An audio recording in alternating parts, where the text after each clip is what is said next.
starting soon in a minute. We are just waiting to have all the participants accepted in the meeting, and we'll be starting. Thank you very much for being here with us.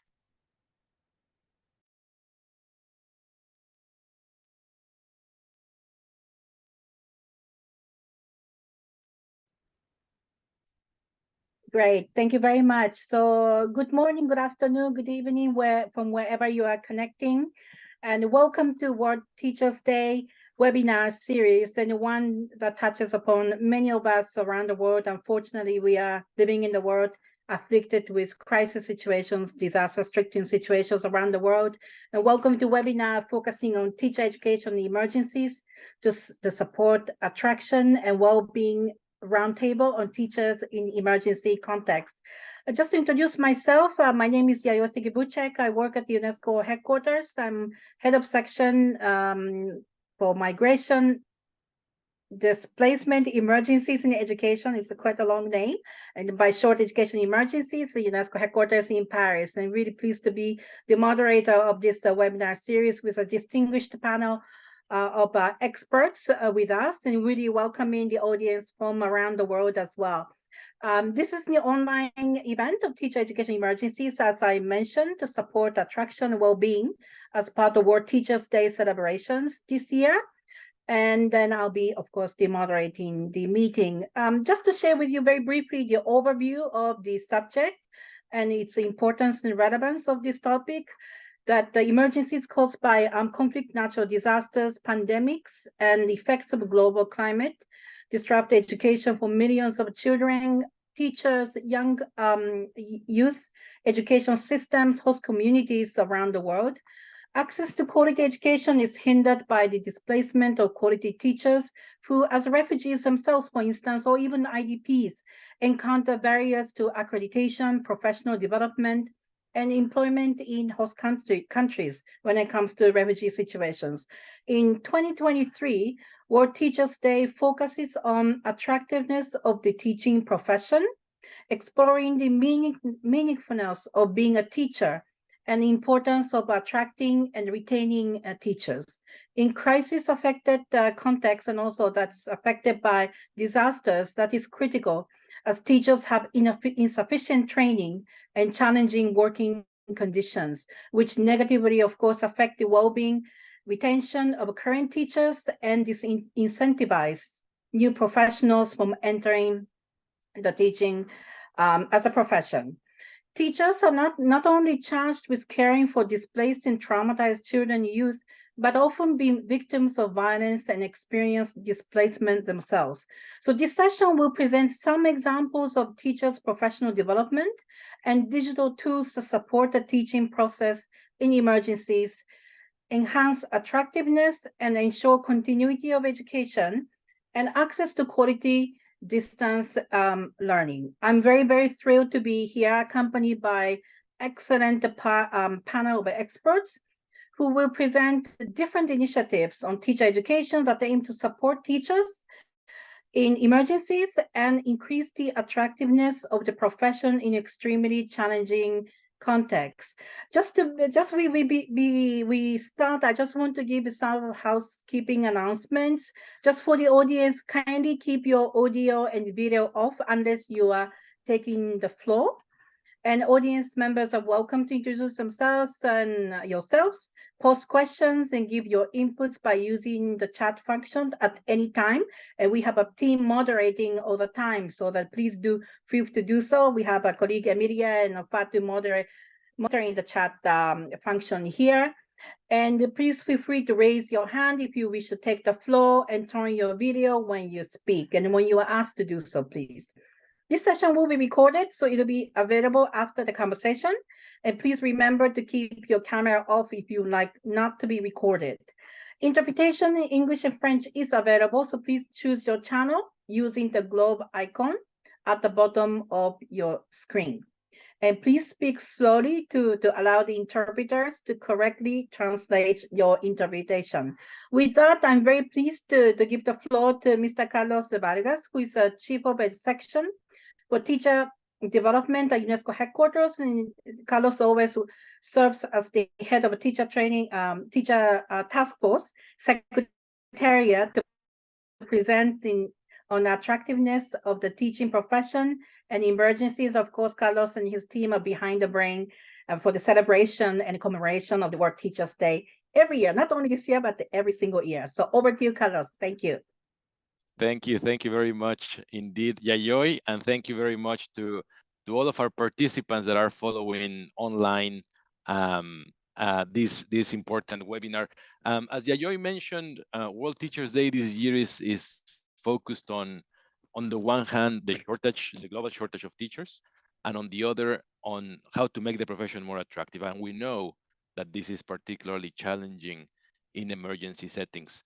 So in this session, which we would like to welcome you to, we are focusing on the shortage of teachers to make the profession more attractive, particularly in emergency situations. For that, we count with the presence of TTF partners, including the UNHCR, the IEP, the international the interagency network of education in emergencies, who will guide and present different developments to address this crucial matter. But let me begin by stating the obvious as a point of departure. Uh, Human rights and human rights law applies across all contexts, including emergencies. This means that people do not lose their human rights because of conflict, famine, or natural disasters. And this, of course, includes the right to education and the right to a qualified teacher. As we have been reminded by the Special Rapporteur on the right to education, the right to education mandate considers education an immediate and urgent basic need in crisis contexts that must be provided as part of humanitarian responses, along with food and health services. Failure to meet the educational needs of emergency affected people only creates a crisis within a crisis.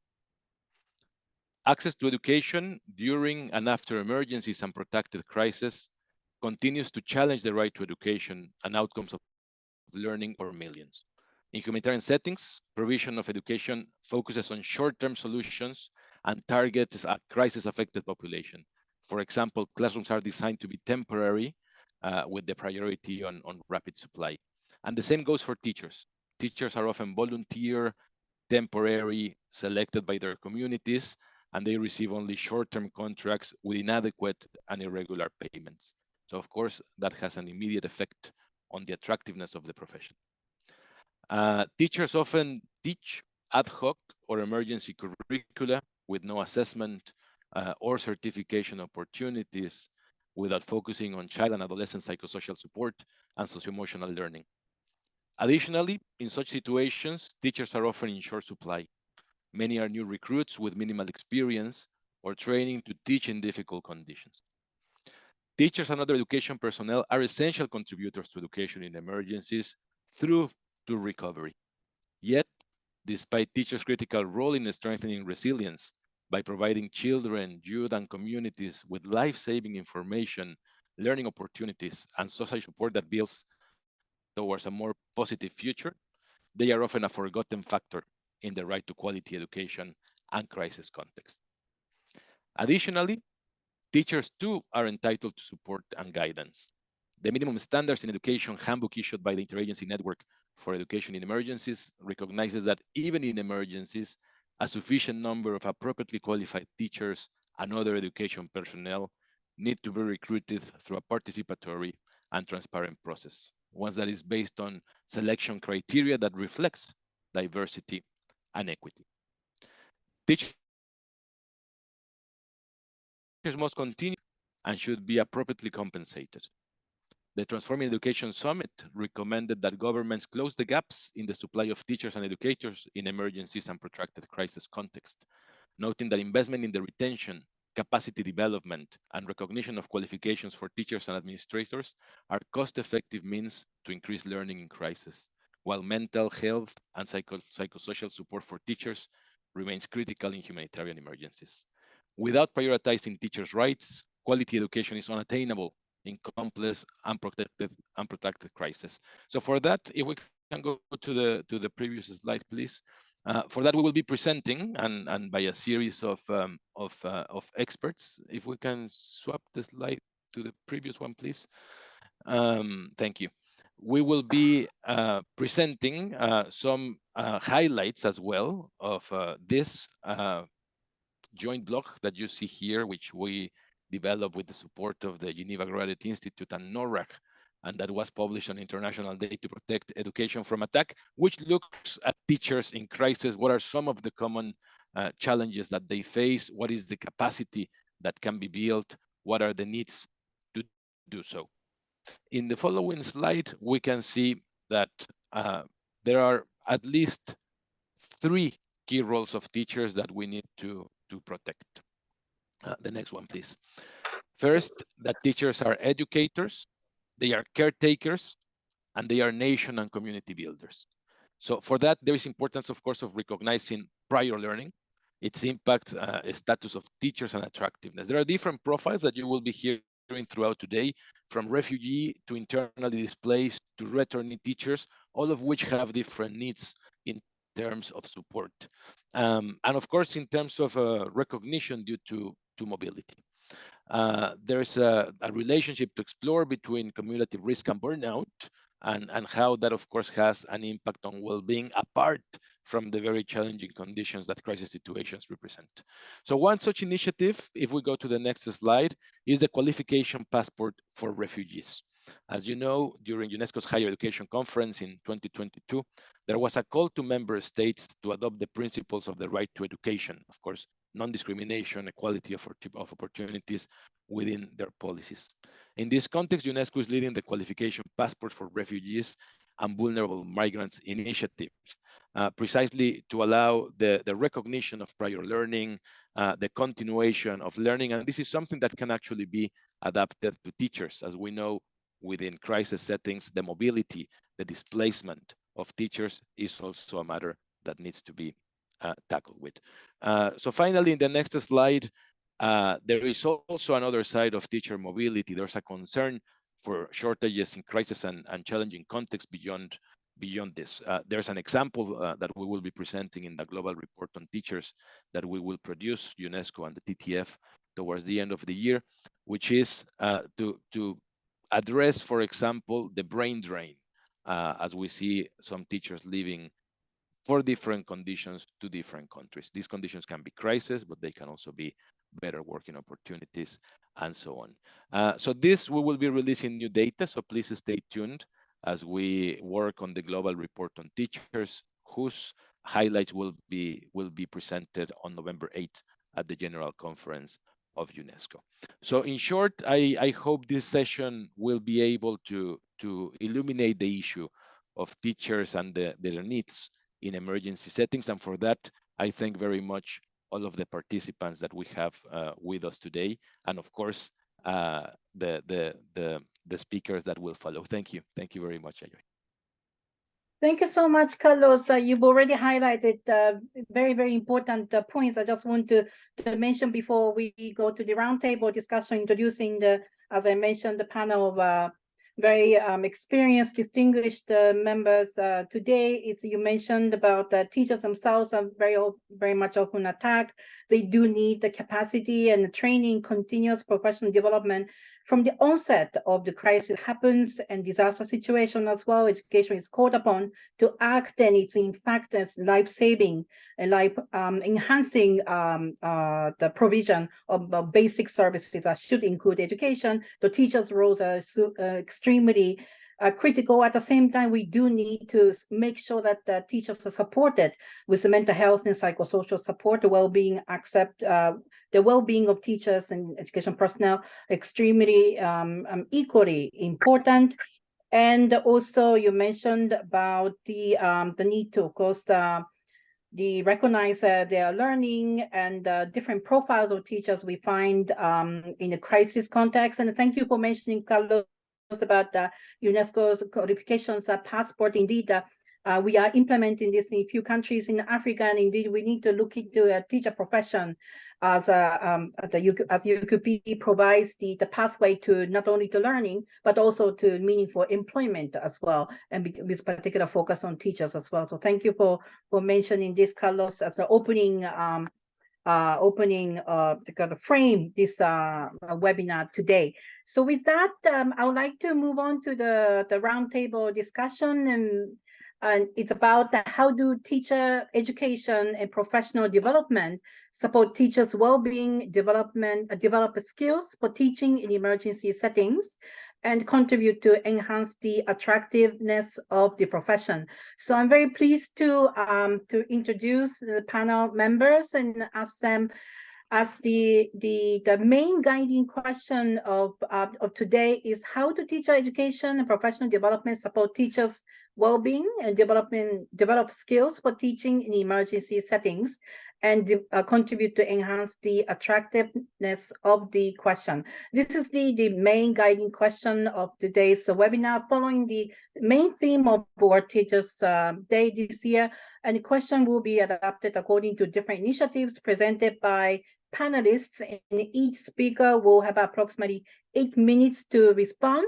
And considering we have about 100, more than 160 participants, including, of course, speakers, I would like to be a little bit strict with the time. And so we give an opportunity for the audience to ask questions in the chat as well. And that will be more enriching in addition to the panel members' interventions that's starting right now. So I'm very pleased to introduce our first speaker, and Mr. Dimitro Zakholoroni. Sorry about my pronunciation, Dimitro. I've known you for some time, but always you're very frank and always open, and we call you by first name. He's a Deputy Minister of Education and Science of Ukraine, in charge of digital development, digital transformations, and digitization. And I understand you also are in charge of technical and vocational education training as well, right? And he holds 2 master's degrees in innovation, entrepreneurship, and professional education and computer technology. He has a variety of experience for many years with digital enterprises in software and development applied to the education field. In fact, Dimitro is a leading figure in making sure that the education continues in times of very acute crisis situation, unfortunately unfolding for such a long time in Ukraine. A really pleasure to have you. Thank you for your time, Dimitro. So can you tell us about your policy and digitization process in Ukraine and challenges of teaching and learning? And we'll be very interested to learn more about the initiatives led by UNESCO in Ukraine, and of course supported by GPE and UNESCO.Google.org, and how these initiatives aim to support teachers' well-being and attractiveness during this unprecedented crisis. So thank you so much, Dmitry, once again, and over to you. Thank you.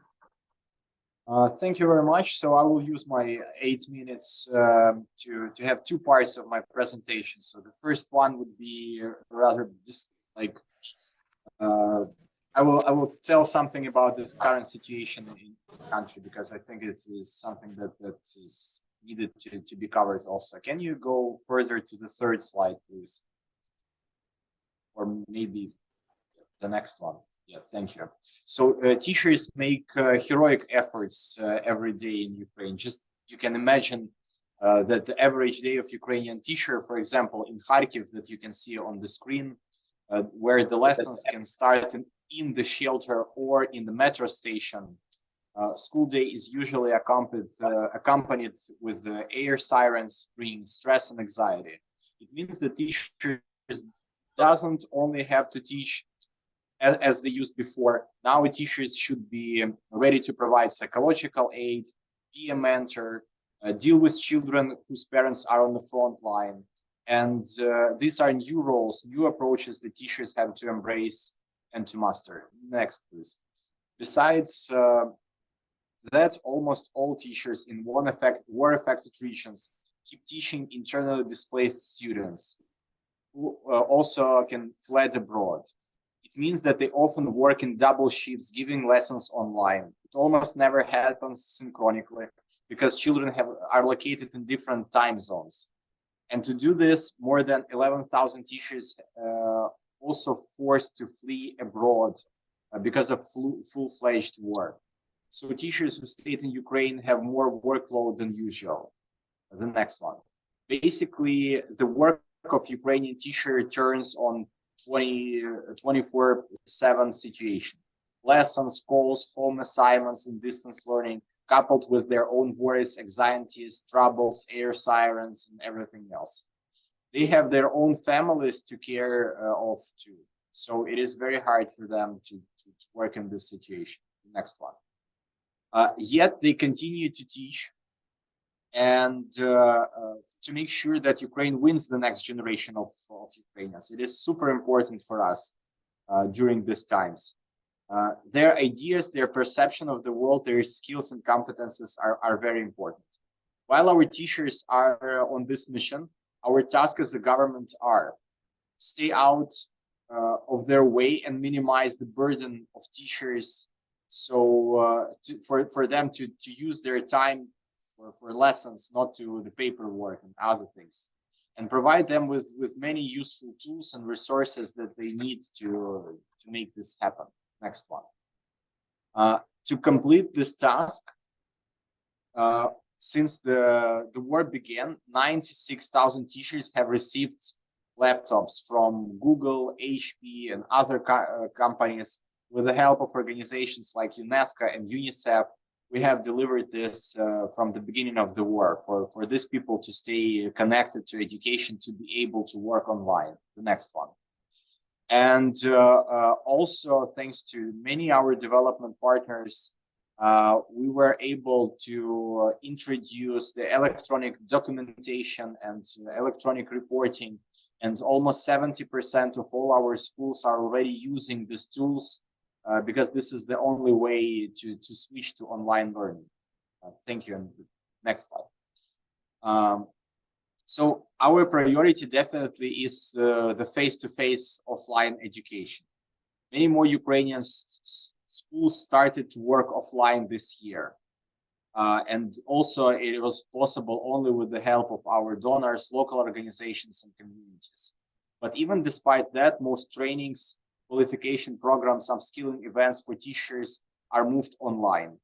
Our educational community developed many platforms for teacher professional development with quality content for teachers. All of them are validated system for generated certificates.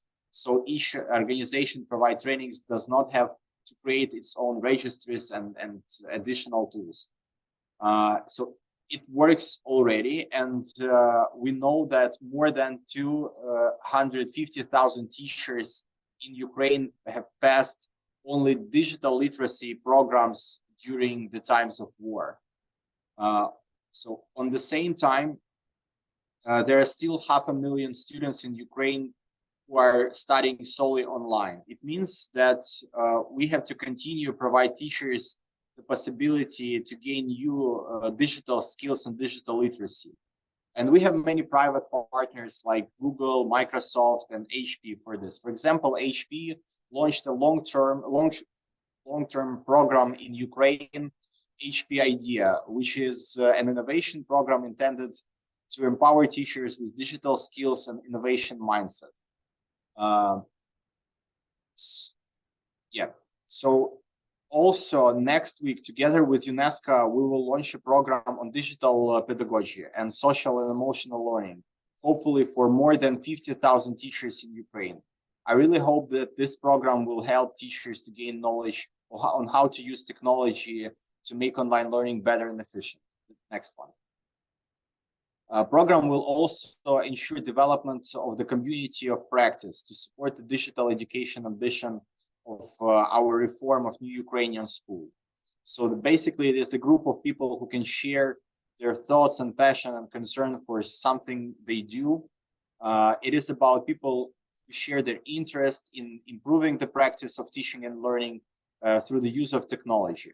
So I just want to mention that when we are talking about the regions of Ukraine like Kharkiv or Kherson region, which are working completely online, so all the students in these regions, like hundreds of thousands of students and thousands of schools, are working completely in the distance modality. It is very important for teachers to understand that they should not only switch to technology and provide the similar lessons online, but rather understand that the technology can shape the processes and bring something new to their schools and enhance the results of their learning. Next one, please. So there are many things we have already learned and done. There are even much more to do. Teachers in Ukraine adapt over time to a wide variety of circumstances with difficulties, but many of them were able to learn how to treat the situation nowadays. And then in the end, I want to show some things that teachers in Ukraine highlighted as useful, interesting, and important. So these are things that you can see on the slide. Change approaches to distance and blended learning, as I mentioned already. Modernize educational materials for this purpose. Reduce the number of reports, as I mentioned, about the debureaucratization, which we are trying to get to the maximum extent. Provide clear, practical samples and explanation, and many other things. Next one, please. Yeah. So to end my short speech, I just want to show you an example of the team of teachers who fled the city of Melitopol, which now is unfortunately on the temporary occupied area. They are teachers from one of the vocational schools, which now is occupied, and now they are working in the Zaporizhia city, which is around 35 kilometers from the front line. And I think that they are now becoming like my teachers also, because they show me the new level of motivation, and they are the reason for me to work and to pursue our goals. You can see that these teachers received laptops from the donation from HP and the First Lady Foundation. So we are connected with them, and I have been to this institution in Zaporizhia where they are working in the distance form for their students who are also like fled all over the country and abroad.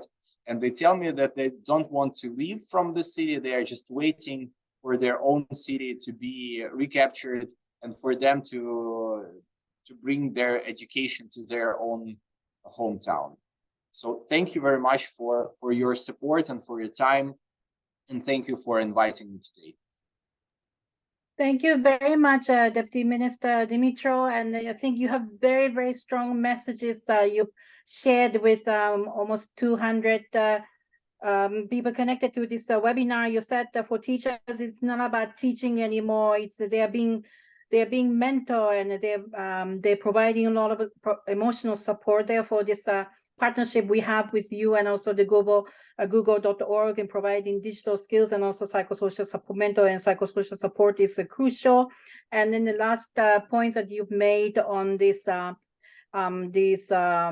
commitments and also the strong solidarity that teachers have for one another and also supporting the education community. So I think from us, from everyone connected, we should send the words of encouragement and also thank you to all teacher community in Ukraine. So thank you so much, Deputy Minister Dimitro. I hope you can stay online. So I'm sure there are a lot of questions coming your way. So thank you very much once again. So I would like to now move on to the next panelist, Dr. Mary Mendenhall. She's the associate professor in the International and Comparative Education program at the Teachers College in Columbia University in New York City. She's currently working with the UNHCR on a study about teachers in refugee and displacement settings, policies, practices, pathways for improving teacher quality in the workplace sustainability. And she's a very experienced researcher and educator in the field of education emergencies. And Dr. Mary has led several programs and research studies in this field, including on practices for refugee education and teacher support and professional development. So welcome, Dr. Mary. And so could you kindly share some insights from the UNHCR study on teachers in refugee and displacement settings, and how can this study support teachers' well-being in emergencies, and can it make teaching in hardship situations more appealing and attractive? So thank you very much, Dr. Mary. Over to you in the next 8 minutes or so. Thank you. Great. Thank you very much. It's really nice to be here talking about the critical role of teachers. So we can start with the next slide. And just to get started here, despite the recognition that teachers are central to the provision of education and the learning process, the cold hard truth is that we continue to fail them, especially in settings affected by conflict and displacement. The quote that you see here on the screen, which I'll read in a moment, is really about forgetting teachers. And it captured the sentiment in many interviews during the course of this study, and the kind of, the challenges that we're collectively facing to prioritize the needs of teachers. And the quote reads, "You can teach without a classroom, but you can't teach without a teacher." Those are the areas we mostly forget. We focus on our students in a class, but we forget the teachers most of the time. So the next slide, just a quick background about the study. It's a study that, as was mentioned, I've worked on in collaboration with UNHCR. It set out to examine a number of questions, some of which include: what are the profiles of teachers working in refugee and displacement settings? And what are the current teacher management and professional development policies and practices that are helping or hindering teachers' work and well-being in these settings? And then big picture, what are these challenges? How do these challenges differ depending on the teacher profile that we're talking about, and what needs to change? And what you can see on this slide is just a brief kind of snapshot of the overall methodology. There were research visits to 3 case study countries: Chad, Malaysia, and Uganda, during which our research team conducted focus groups with teachers, met with different education actors in the education system, ministry officials, United Nations, and NGO staff, community-based organizations, to name just a few examples. So that was at the country level. At the global level, there were additional key informant interviews across a range of agencies and organizations working in the education and emergency spaces. And there was a global survey of education actors who work with teachers in various capacities across 16 different countries around the world, not limited to any one particular world region. And the results that I'll share today come primarily from the survey data, but are also supported and complemented by the teachers' perspectives and experiences. And I'm just going to zero in the limited amount of time that I have on a few select findings that align with the focus of our webinar today, really looking at supporting teacher recruitment, retention, and overall well-being. So briefly on the next slide, we're going to see 4 main profiles of teachers that came up during the study and kind of build on previous work. The categorization or typology of teachers builds on work that I've previously done with colleagues, and we actually wrote about it in a Global Education Monitoring Report background paper. And I also want to give a shout out to my co-presenters, Katya and Claire from IIEP UNESCO. They've also done some important thinking and research on related, related issues. So just quickly to summarize what we see here, kind of 4 big categories, 4 big buckets: national teachers with recognized formal teaching qualifications who are working in their country of nationality, citizenship, or birth; national teachers without formal teaching qualifications, working in their country of nationality, citizenship, or birth. And then we have a different category: refugee teachers, again, with formal teaching qualifications, who are working in a country of asylum, but they may have qualifications issued either from the ministry in their country of origin or in their country of asylum. And then finally, refugee teachers without formal teaching qualifications working in a country of asylum. And so, it's challenging to try to make meaningful kind of large global level categories, right? We inevitably lose some of the nuance of teachers' work in these different settings, but these profiles can be further adapted to those realities.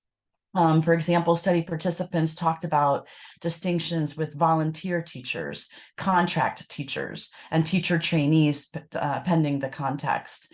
And just to give a more specific example of that, volunteer teachers in Kenya might be formally qualified national Kenyan teachers working in a refugee camp, but are paid by a school's board of management. Whereas a volunteer teacher in Malaysia might be a retired Malaysian teacher who is volunteering their time without pay to support refugees and alternative learning centers, given that refugee children are not permitted to access public schools in that setting. So the big categories still fit, but then you need to contextualize and see how they map on to the realities on the ground. On the next slide, we're going to start to see some of the challenges that came up here. These are the challenges that different education actors working with or supporting teachers in refugee and displacement settings cited, on the one hand for managing teachers, and on the other hand for improving teacher quality. For managing teachers, survey participants, and these were mostly UN, NGO, community-based organizations, cited lack of funds, to no surprise perhaps, as the #1 challenge, followed by challenges finding qualified teachers, retention issues, and offering continuous teacher professional development, or TPD. So we see some similarities in findings when we look at challenges for improving teacher quality. Challenges relate to pay, benefits, facilities in terms of adequate classrooms, how frequently TPD, or teacher professional development, is offered, lack of formal certification pathways, especially for refugee teachers, promotional opportunities for teachers. Where do they go next after working for a number of years in a particular position? Retention, and several other key points about the lack of quality of TPD and the diminished status of teachers in these settings. On the next slide, we're going to see a range of reasons contributing to teacher turnover, and we can compare across the two different profiles a little bit, some similarities, but some distinctions. For both qualified national and refugee teachers, we see the pervasive issue of inadequate teacher pay, but also shared and distinct concerns about working in remote locations, risks that accompany teachers' work, including but not limited to travel to and from work, as well as just where they're living day in and day out, and also teacher workloads. Work in remote areas can be challenging for national teachers deployed to or hired to work in those regions.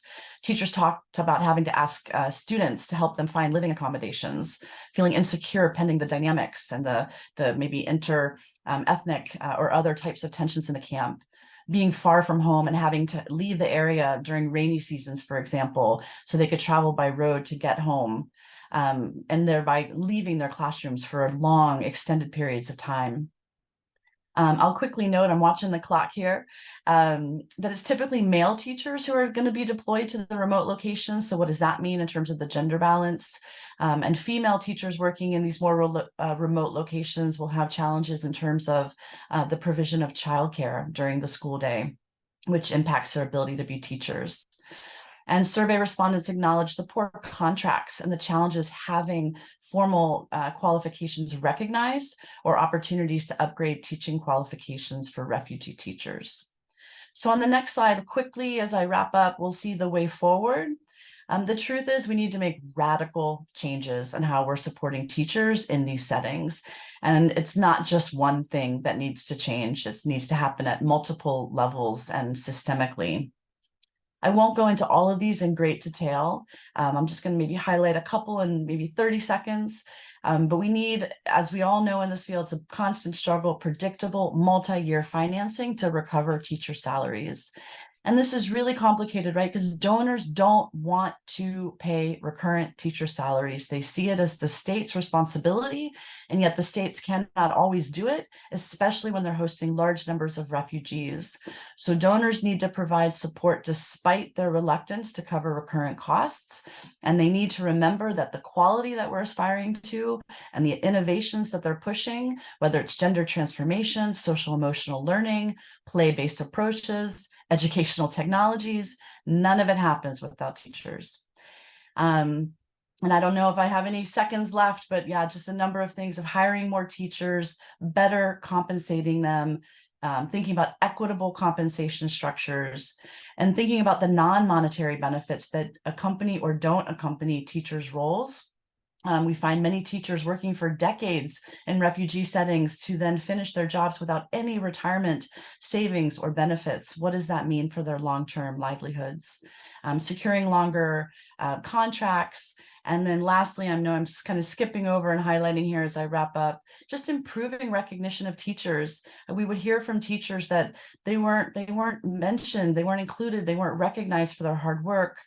Classroom assistants who were essentially working as teachers were not included when t-shirts were distributed, and other just kind of, subtle but important efforts to recognize the work that's happening in the education sector. So we need to do better. And then finally, the last slide is truly closing up. I mean, those are obviously very top line findings about the way we need what's happening and how we need to move forward.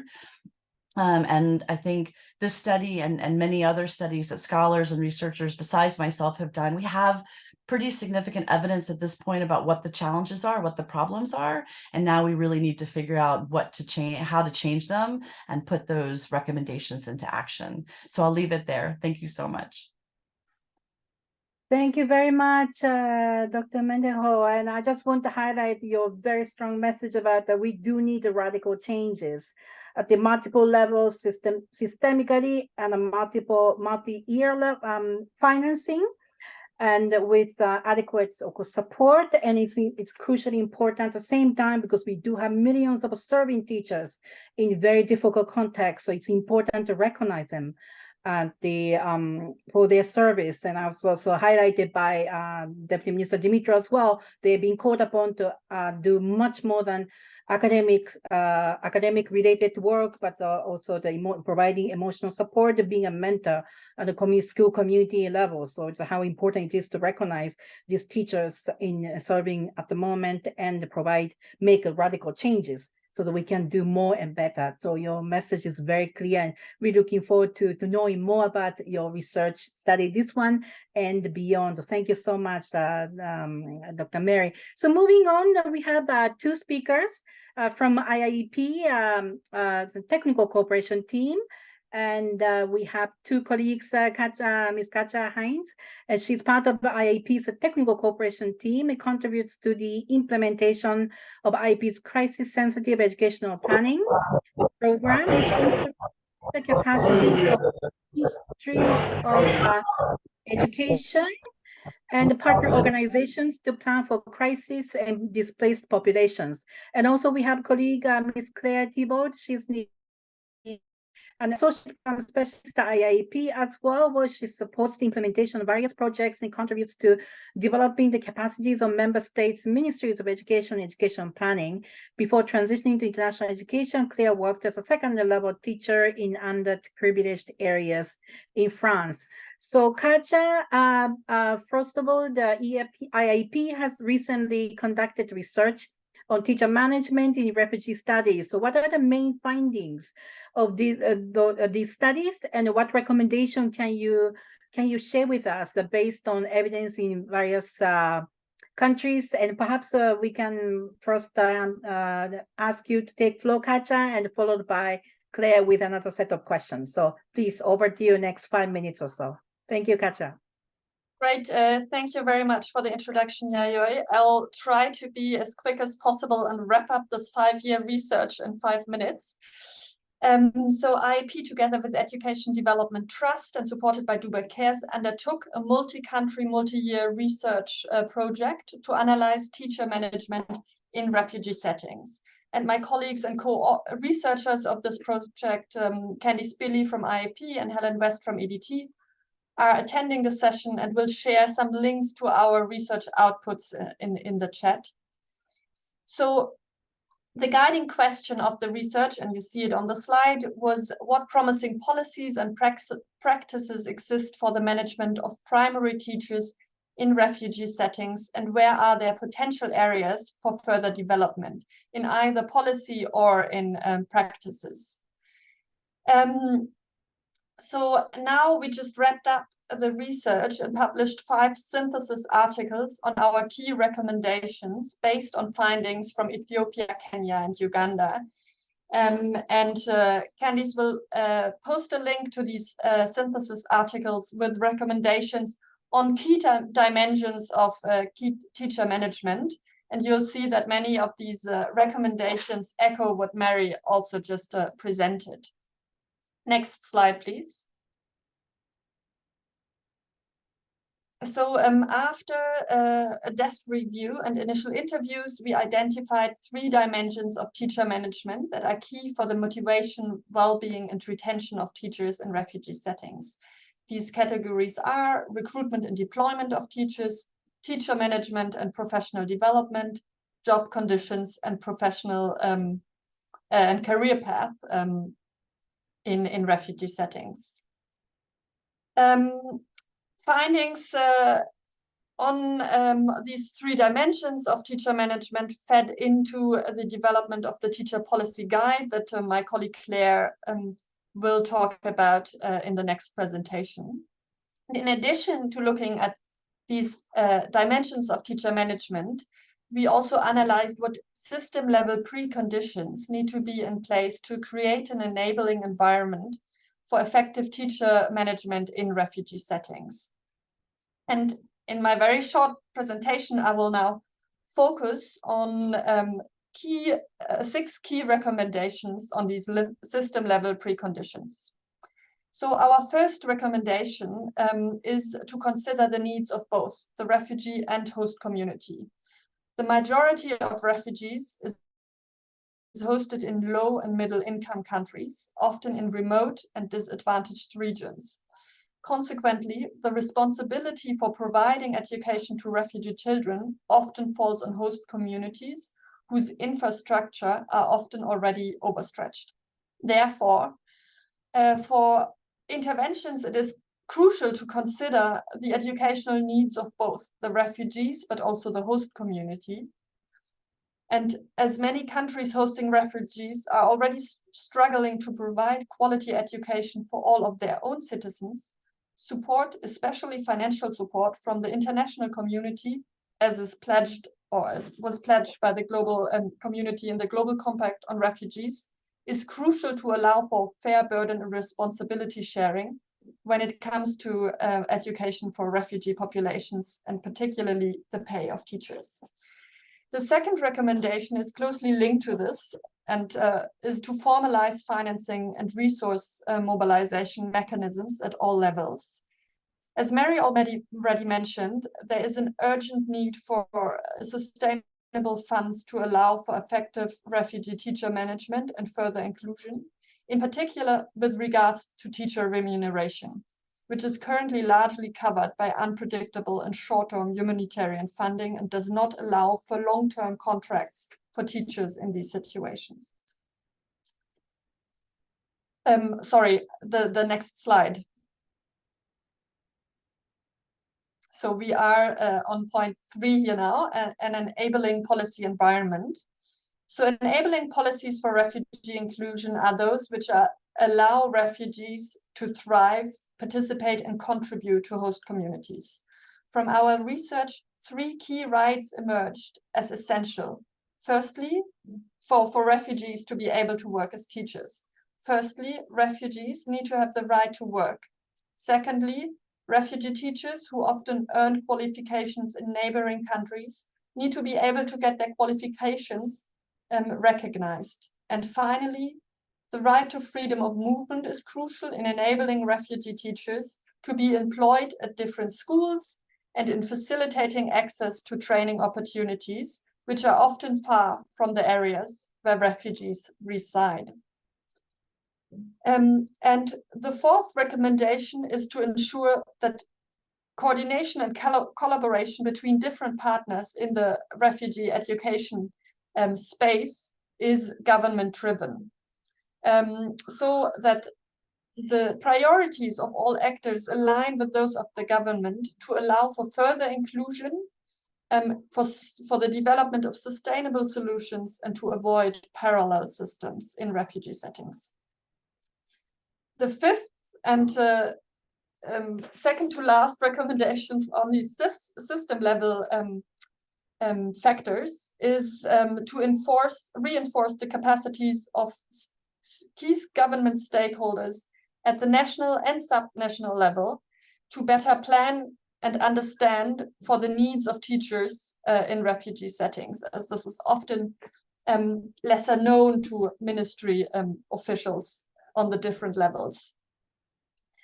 And the final recommendation is to put in place strong data collection systems that are responsive to the fluctuating of student populations in refugee hosting regions.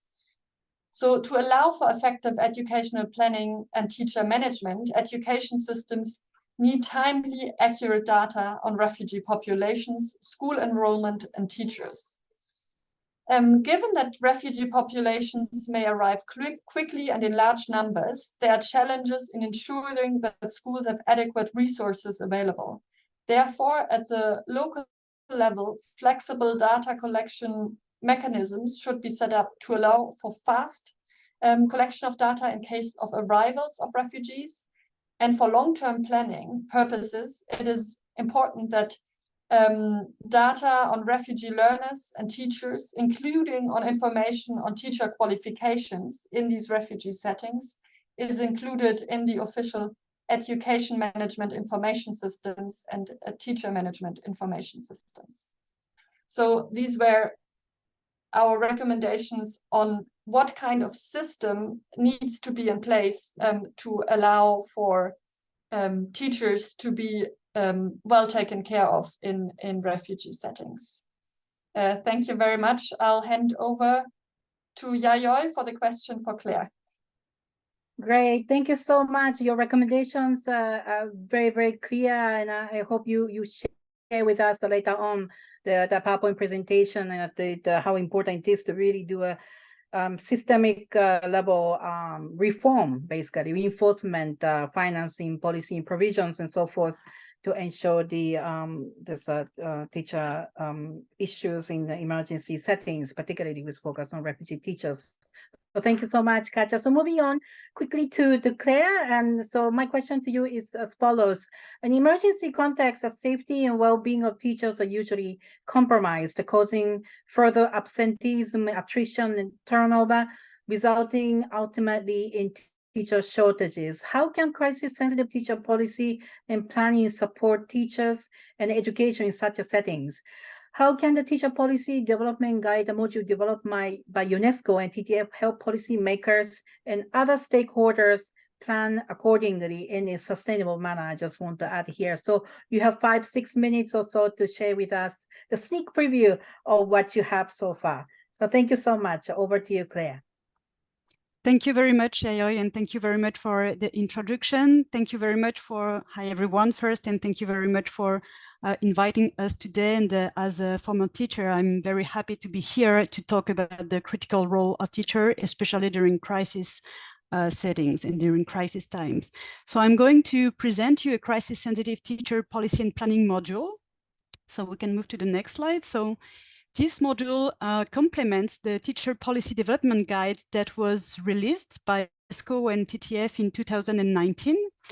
It is based on a holistic approach of teacher management to support teachers and teaching in preventing and adapting to crisis.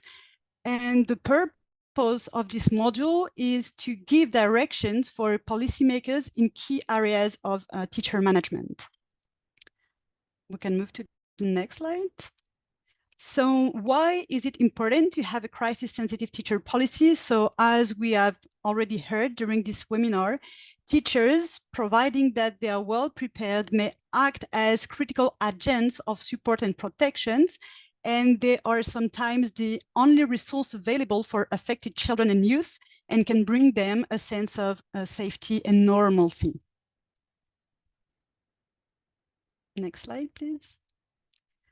So the module is structured around key 4 policy areas in teacher management. So the first one is recruitment, deployment, and retention, then professional development, then working conditions and well-being, and finally, information sharing and consultation mechanisms. So for each of those four key policy areas, we identified some challenges, and then we will present an array of strategies to overcome some of those challenges. So in the matter of time today, we won't be able to detail and to develop those challenges and strategies, but I will quickly go over some of them for each of the dimension. And then of course, I'm happy to answer any question that you may have. So when we look at recruitment, deployment, and retention, some of the challenges that we observed in crisis times are a teacher shortage, particularly for qualified teachers. We also see that teachers are often employed under precarious contractual arrangements. There is high teacher absenteeism and turnover. Sometimes there is an exacerbated gender gap in recruitment. And as we also mentioned, sometimes there is a lack of access to quality data to support teacher deployment. So some of the strategies that can be implemented to overcome those challenges is first to conduct a survey on teacher availability, skills, and needs, to develop entry requirements criteria that are aligned with the existing requirements to rapidly recruit and deploy qualified teachers, and finally, to ensure the recognition of teaching certification prior to teaching experience. So looking at initial and ongoing teacher education, so some of the challenges are the threats to continuity and quality of teacher training provisions. And sometimes the teacher, they don't have the training on non-traditional topics, such as in the case on epidemic, topic like hygiene, or in times of wars or conflict, topic like peace building or peacekeeping. They are not trained on non-traditional methods, and they are not trained to teach in non-traditional settings. And also, they don't necessarily have or receive training on psychosocial support for themselves, but also to deliver psychosocial support to learners. So some of the strategies that can be implemented is, for instance, the coordination of needs assessments for teacher professional development, the development of a framework for the recognition of in-service teacher training, and very important, the coordination with teacher training providers to facilitate the training of new teachers and volunteers. For employment, working conditions, and well-beings, there are many challenges as well that happen in crisis settings. So first of all, sometimes there is a severe impact on teachers' emotional and physical well-being. They might teach in very challenging working conditions. There might be a breakdown of the compensation schemes, and sometimes they don't have the same support as they used to be from peers or from school leaders and supervisors. So in terms of strategies, it could be important to conduct a survey of teacher remuneration and working conditions and supervision, to ensure an equitable allocation of education financing for teachers, to provide adequate teaching and learning materials and space, and finally, to provide teachers with the appropriate and practical psychosocial support. And finally, for the last dimension that we looked at, information sharing and consultation mechanisms, some of the challenges include the low level of consultation of teachers in the decision-making process, particularly the teachers that are affected by crisis, and an exacerbated information and communication gaps. So to overcome this challenge, it could be important to consult with teachers and school leaders in designing and implementing crisis-sensitive policies, to use communication channels to facilitate real-time information sharing, and to set up teacher and school leader resource centers, peer support network, and communities of practice. So additionally to those sections and to those challenges and strategies that are presented in the guide, there is also an entire section dedicated to useful resources, whether it comes in the form of policy guidelines or surveys or a tool guide on the different dimensions that we presented that are helpful for the system level conditions and teacher management, but that can also be helpful for the school actors, so teachers and school leaders. So all those resources are in the guide, and the link will be shared in the chat for that guide. And you will also find a link on the guide for all those resources, and many more can be found also on the INE website. So thank you very much, and we hope that this guide provides useful resources for anyone involved in the teacher management, and including teachers and school leaders. Thank you very much.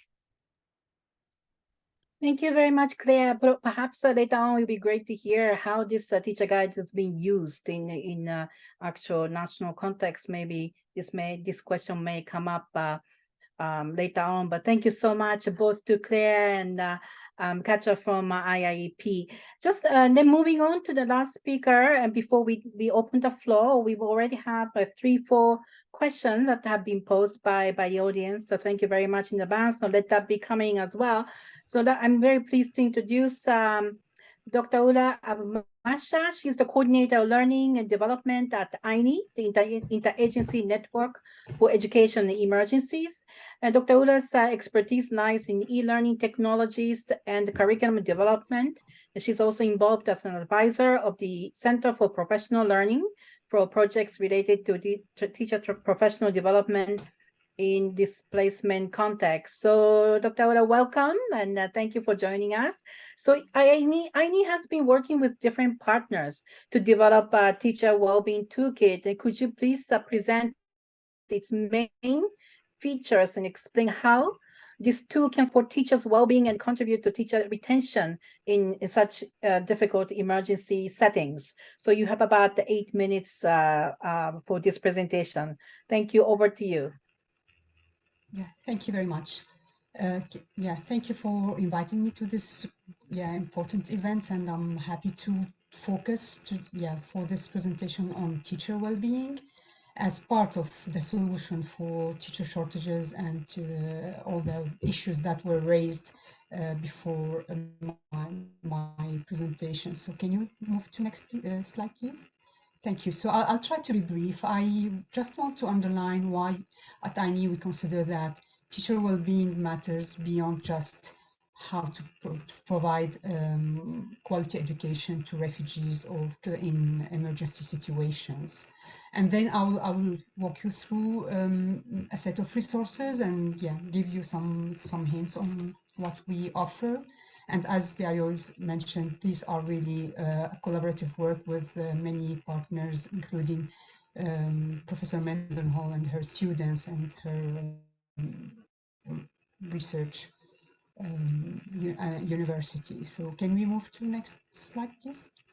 So when we talk about teacher well-being in emergencies, we need to think, we need to be aware that most of the time teachers share the same concerns and the same grief as their students, but we add to this that most of the time they are the breadwinner for their families, and they have additional concerns and challenges in their lives in addition to be in an emergency situation as their students. Next, please. So one of the teachers we discussed with, for example, they mentioned that they struggle to understand the needs and the challenges of new arriving students to their classrooms, because they've never been in the same situation, and they struggle with additional problems related to having new students having larger classrooms with different needs and non-homogeneous group of students, and they don't necessarily understand or know how they can help these students, and this adds also to their challenge and and hinder their well-being. Next, please.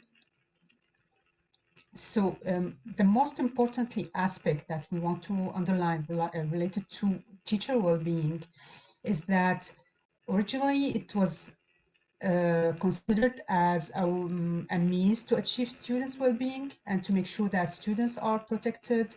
So they are considered as protection actors for their students, and we often we put aside their own needs for protection, their own needs for support, and enhancing their well-being.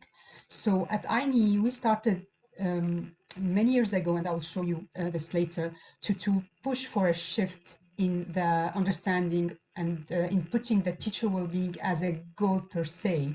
And this started to materialize with last year Transforming Education Summit, where my colleagues managed to explain to the world that the transformation can only happen if teachers are professionalized, trained, motivated, and also supported to drive the process of transformation. So this is really key that we consider them not only part of the system to support quality education for their students, but they are essential. And as Professor Mendenhall mentioned, that they need to be supported in order to support the whole system, and not only taking this as an additional aspect of working with teachers. Next, please. Next. So our support for teacher well-being as being a core goal started years ago when INE and the TIC, the Teacher in Crisis Context working group, started to work on a training for untrained teachers. And they developed a training pack for teachers. And if you look at the core competencies of this training pack, teacher well-being was a core one. So right from the beginning, it was not only enough to train teachers into how to manage a classroom or how to be aware of child protection requirements, and but they also as part of the training, they also offer the opportunity to learn about how to protect themselves and how to preserve their well-being. And during the years, we gathered a lot of case studies and teacher stories to confirm the importance of teacher well-being when we are aiming to provide quality education in emergencies. Next, please. So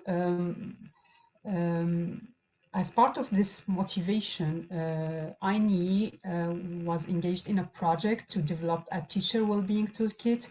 I've put the resources in let's say, from most recent to earliest. So they started with a landscape to understand what was there to support teacher well-being and what were the gaps. And then this would help them to my colleagues. I was not on the project, but I'm supporting it now, and I think that many who were part of the project are here on the call. So finally, the final product was to release last year a teacher well-being guidance note to include all the learnings and all the guidance and that they learned through this project. So many details are present on our website, and you can see the mapping and the gap analysis, and you can then get to the guidance note. Next, please.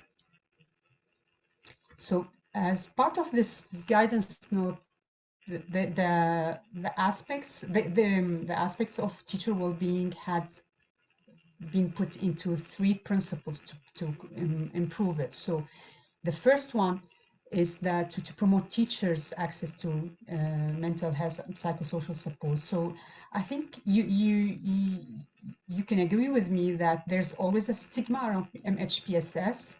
So even if teachers can understand what are their needs, they rarely want to go and ask for help. So the first principle is really to make this streamlined and common in all the schools, that teachers have the right to have support in MHPSS. The second principle is about having an enabling working environment, and this was covered really in large in the previous presentations, and I'm happy to see that. And the third principle is also about teacher voices. So teacher voices for the to prove and to enforce their agency and leadership. And from my experience working with teachers, they only wait for a small signal to join and to try to improve their own conditions and the conditions of their students. Next, please. So when we are talking about teacher well-being, the study and the project that INEE went on since 2019 proved that context matters. When we talk about well-being, it doesn't mean the same thing from one country to the other. And the hindering factors or the supportive factors are not the same in every context. So this is why there was an arising need for contextualization to help policymakers. Next, please. To help policymakers and teachers themselves in any specific context in a country or a specific context for an education sector inside a country to contextualize and to understand together what is well-being and how it can be supported. So based on that, INEE has recently issued a workshop guide to help policymakers and actors, local actors, to work towards a contextual guidance into how to implement teacher well-being in their own context. Next, please.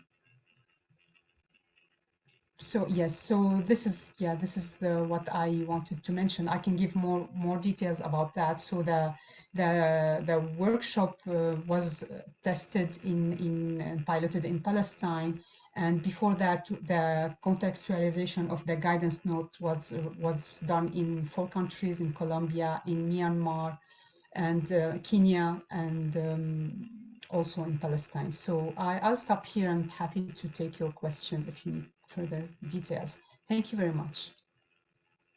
Thank you very much, Dr. Ura. So I just want to mention that thank you for highlighting the Transforming Education Summit, of course, that really emphasizes and highlights the need to support further teaching profession, particularly so in emergency context. And also you talked about 3 principles to promote, to ensure teacher well-being. And it's really great to know that this is being contextualized and as you said, it was published, it was done in a workshop manner and done in Palestine. I think it's important what we mean by well-being. It varies from context to context, and it's really great to know that INEE and partners are working on that. So looking forward to seeing more.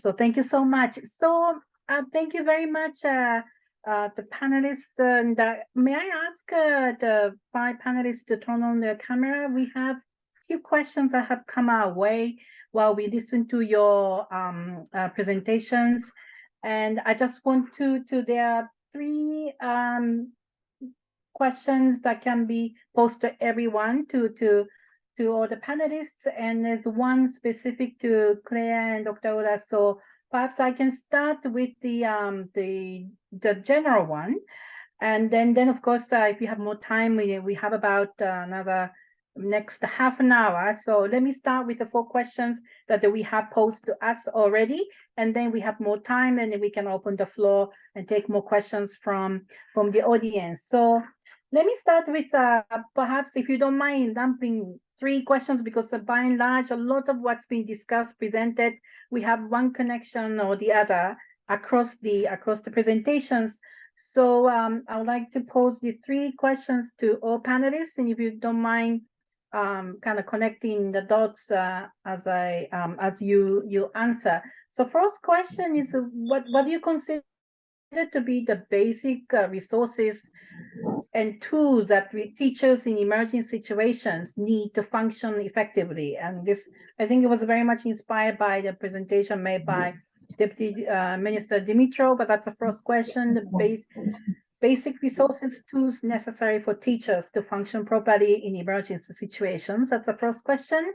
And second question is how can the following risks, such as slips and falls, infectious disease, musculoskeletal injuries, and violent assaults that teachers are exposed to very often, it can be addressed? So that's the second more specific question.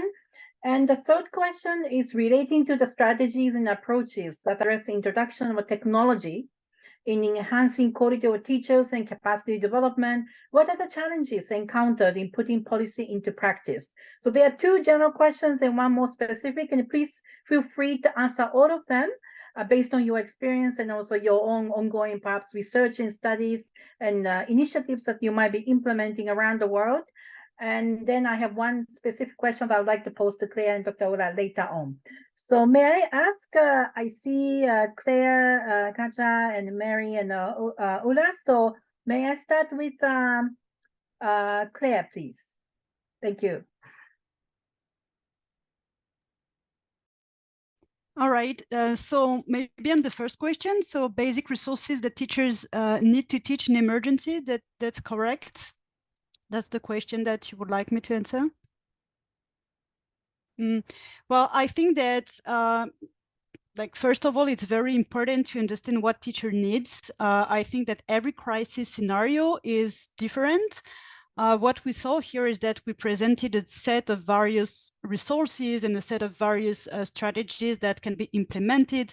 Some they can be implemented directly at the school level, some they can be implemented at the regional level, some others will need the concerted actions from all the development partners.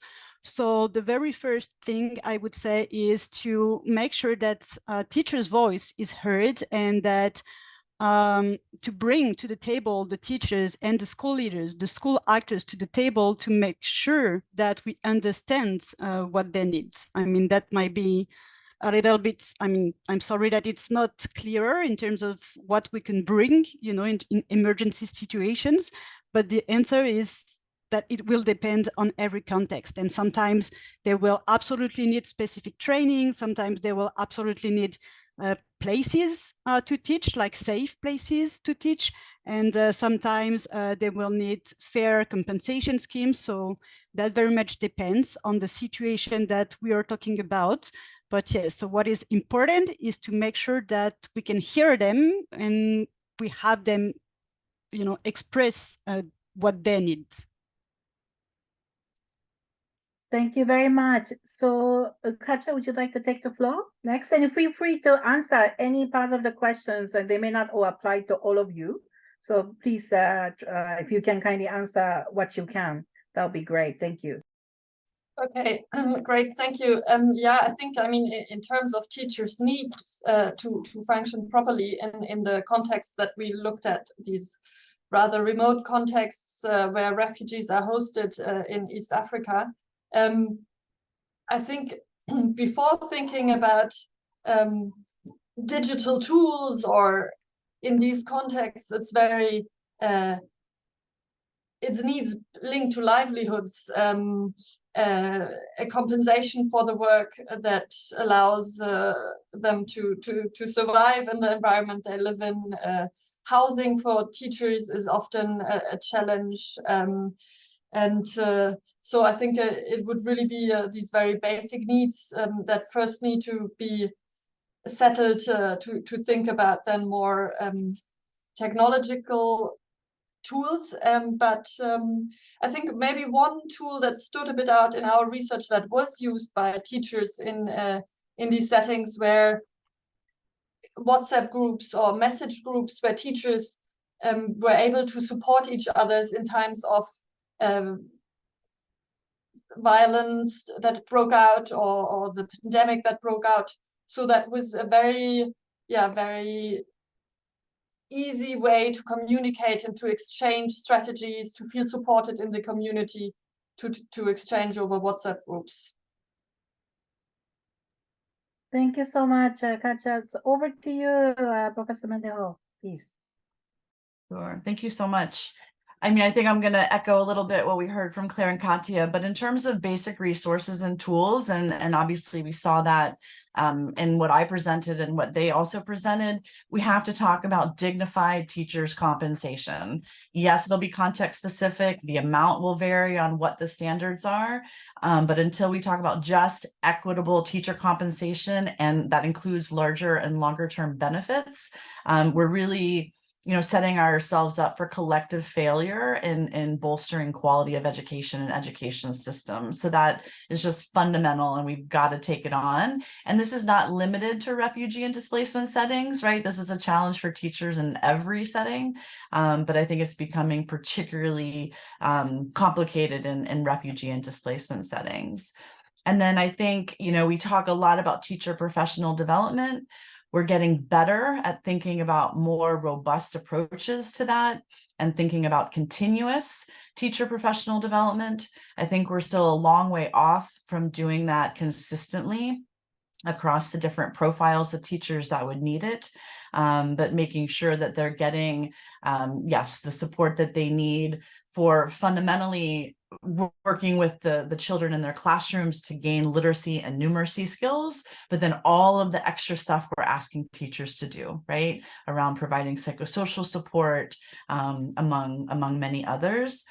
And depending on the profile of teacher, it has to lead to recognized qualifications, right? We have to set these teachers up to be able to continue in the profession, to be recognized as professionals, and to continue doing the really hard work that we're asking them to do. Quickly, I didn't quite catch question number 2, so maybe we could come back to that in a moment. But in terms of the technology, I think those are really different conversations depending on the context that we're talking about and the challenges. And I want to preface what I'm about to say with technology is here to stay. We have to learn it. We have to adapt to it. It changes very quickly. We need to make sure that different populations are not being left behind and that the digital gap isn't expanding too greatly. At the same time, technology is not always the solution, right? Sometimes that's not what is needed to teach the children or to help the teachers. And so I think we also have to recognize the limitations of technology. If there are serious connectivity issues, if it's hard to maintain the technology, if you're asking a teacher to use 20 tablets in a classroom of 300 children, it is not going to work. Right? And then again, going back to the previous question, we have to provide the continuous teacher professional development to help them become more competent in using the technology effectively. So technology is amazing, but there are limitations, and we need to recognize those.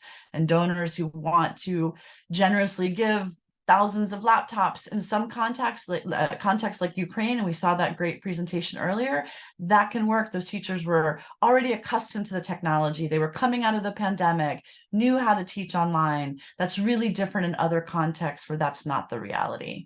So we need to, again, make sure everybody's getting access to technology and moving forward, but also recognize the limitations of how much it can accomplish. Thanks. Thank you so much, Mary. So before we ask the audience to raise their hand and so that we can make it a little bit more interactive, I would like to ask Ola to come in to provide your answers, if you can, to any of the questions I've mentioned to you earlier. So over to you, please. Yeah, okay, thank you very much. So I saw a question about tools for teachers or support at the school level for teacher well-being, knowing that it takes time and to implement policies and then arrive to the level of the teacher and the school, the schools and the teachers. So the contextualization workshop that we recently launched is really originally is oriented to policymakers, but I think that it would be easily adapted if a school or teachers in one location, they want to improve and find the tools for themselves and contextualize them. This is something that we can do they can do and we can do with them if there's a need for that. I see this really a very relevant and important question. Not only dealing, the policy level is really very, very important, and it was dealt with almost all over during this roundtable. And I'm really keen to bring forward the contributions and the participation of the teachers, and this is possible. They can organize themselves in circles, in learning circles, and learn together and find solutions together without putting too much pressure on them. We should not say that they will find their solutions on their own. There should be always a system level support. It's not, that teacher well-being, if I'm talking specifically about teacher well-being, it's not only related to their own lives and to their own local context. It's also it's hindered by also systemic the rules and the considerations at the policy level that is not helping them. So things can be adapted. So teachers can be proactive and this is part of having their agency and their leadership. And INE is always open and happy to support. So if there's any need, we can work with teachers directly and support them with that. So, and for example, I see a place to introduce this the guidance note in the course that is developed with IIPP. I doubt it's already there, but if not, this is a good place to inform about teacher well-being as being really a need per se, and not just to support the students. So this is Thank you very much. Thank you. Thank you very much. I just want to mention that, as you've said, Dr. Mary, there's radical changes at all levels and multiple fronts. At the same time, contextualized support, the contextualization of what's available is possible.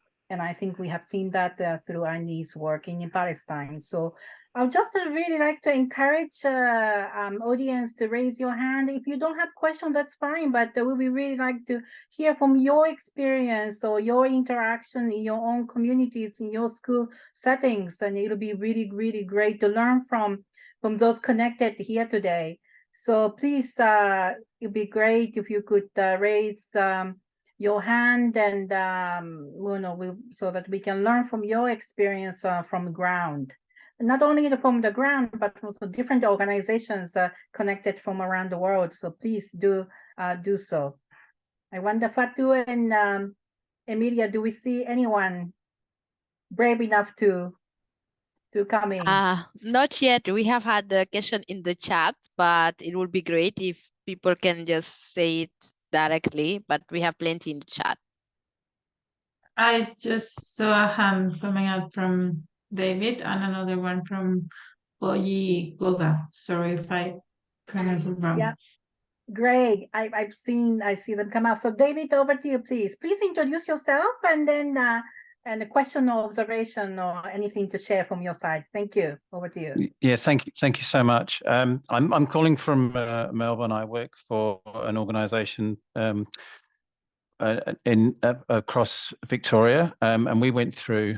I mean, our situation. We're obviously in many ways in a very privileged position, but we went through the disruption through COVID of severe lockdowns. We were one of the most locked down parts of the world.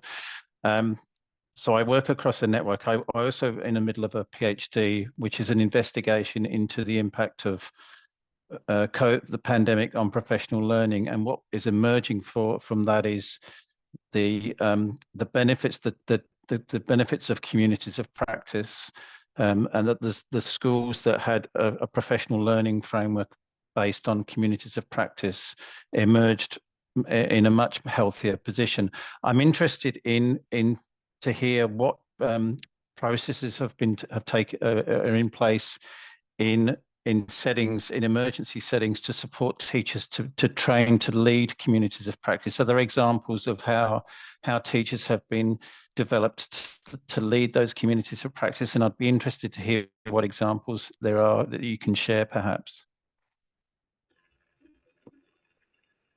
Thank you very much for the great question, David. Before having any of the panelists or even the audience to answer your question, I would like to ask Mr. Oigoga to come in and please introduce yourself and ask question or to the panelists or to a specific panelist. So over to you, please. Hello, good afternoon, everyone. Good afternoon, yo. Am I audible? Sorry. Yes, please. Thank Okay. you. Over to you. My name is Oyigoga John Unu. I am a Chief Education Officer with the Benue State Teaching Service Board in Nigeria here. I just want to share an experience I had trying to engage key stakeholders at the school level. The reason why I need to share this is because it's really a worrisome situation here in Nigeria, where you have a lot of conflicts springing up across the geopolitical zones. In my particular region, we face the issue of armed banditry, cattle rearers against farmers, disputes and clashes. And these tend to affect the schooling in this region.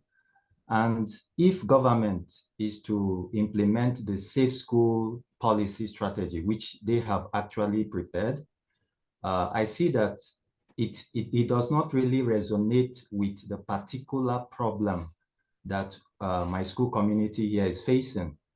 And so I thought that if we could engage stakeholders on ground, for example, the area education officer linked with the State Ministry of Education, coming on board to the school level and interacting with the school leader, the community chiefs, the students themselves, and other relevant stakeholders in the community to craft a policy that will address the particular crisis we are facing here, rather than wait for the national prepared or framework for safe schools, because it's more general.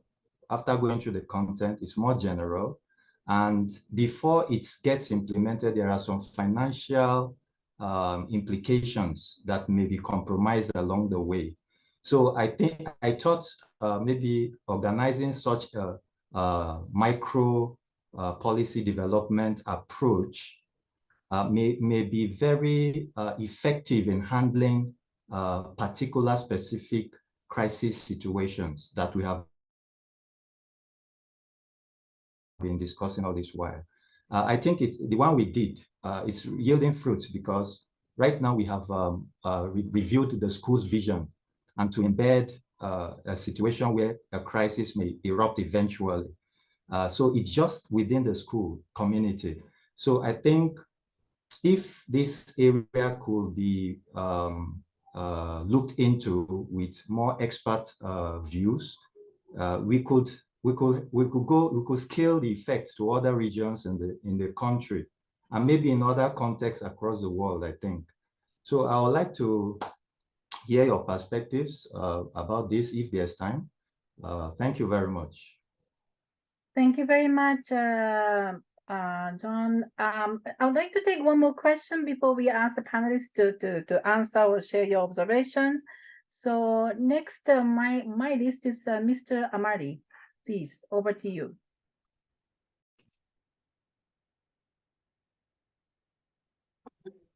Hello. I hope I'm audible. Ma'am, I'm sorry. So, Madame Amari, I'm sorry. Over to you, please. Oui, vous m'entendez? Ok, d'accord. Donc, il y a docteur Amnick Gilles qui parle aussi. Donc, je ne sais pas.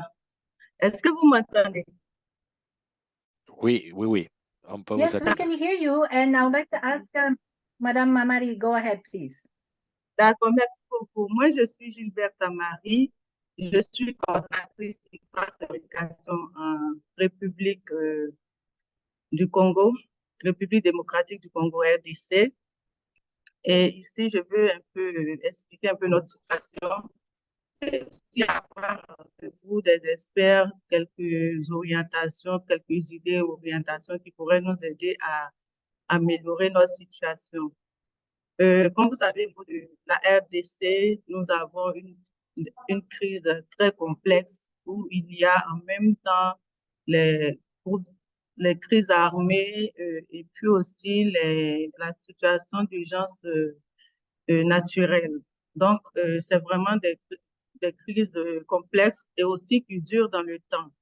Maintenant, en termes d'enseignants, nous avons deux types d'enseignants. Nous avons les enseignants, on va appeler enseignants payés par le gouvernement, et les enseignants qui sont pris en charge par les communautés. Quand il y a déplacement, et je veux aussi ajouter que nous avons au moins deux types d'écoles. Les écoles qu'on appelle écoles mécanisées, écoles prises en charge par le gouvernement, et des écoles prises en charge par la communauté. Donc, des écoles qui ne sont pas mécanisées, c'est le terme qu'on emploie ici. Maintenant, quand il y a des déplacements, nous avons des situations où les enfants se déplacent avec leurs enseignants. Et donc, dans une école haute, on pourrait avoir ce qu'on appelle des écoles déplacées où le système de gestion de l'école se déplace avec les enfants. Donc, les directeurs, les enseignants sont dans un autre lieu que leur école habituelle. On a cette situation-là, mais ce que je voulais mettre sur la table, c'est deux situations de gestion des enseignants. On a au niveau d'une direction provinciale le directeur qui gère les enseignants en termes d'école mécanisée, c'est-à-dire qu'il prend en compte l'ensemble de l'école qui est déplacée et donc le financement ou le salaire va aux enseignants qui sont dans cette école et qui sont en train de travailler. Pas que les enseignants soient identifiés comme des enseignants fonctionnaires, mais que ce soit l'école qui soit identifiée comme une école supportée par le gouvernement. Et donc, ceux qui vont venir enseigner pendant cette période-là, c'est eux qui recevront leur salaire. Dans une autre province, on a que le directeur considère que ce sont les individus qui sont des fonctionnaires. Donc, ce sont les enseignants qui sont des fonctionnaires. Donc, une école peut être déplacée si les enseignants ne veulent pas enseigner, mais que d'autres personnes sont disponibles pour enseigner. Ces personnes-là ne sont pas prises en charge parce que la prise en charge est individuelle. Donc, on a ces deux types de situations. Je vous l'expose parce que, en tant que classeur, nos partenaires nous sont revenus pour dire que dans une certaine province, ils n'arrivaient pas à mobiliser les enseignants du gouvernement. Donc, ceux qu'ils mobilisaient, il y avait un problème dans leur prise en charge. Est-ce qu'ils doivent payer parce que l'école est dite une école du gouvernement? Donc, je ne sais pas si dans la région, il y a des exemples pareils parce que nous devons effectivement, nous allons entrer en retraite du cluster du 17 au 19 octobre et nous avons besoin d'avoir, si possible, des exemples ou de ce qui se passe ailleurs pour pouvoir arriver à donner une suite commune à cette action-là. Donc, voilà ce que je voulais vous dire. Je voulais mettre sur la table et nous sommes à l'écoute des échanges d'expériences pour pouvoir nous aider à résoudre ce problème des enseignants pour qu'il y ait continuité des apprentissages. Merci beaucoup. Je n'ai pas pris le cas des enseignants communautaires, mais je suis ici dans le cas des enseignants qui sont normalement dysfonctionnels. Je ne sais pas si ma préoccupation a été bien comprise, mais je voudrais vraiment vous remercier à vous.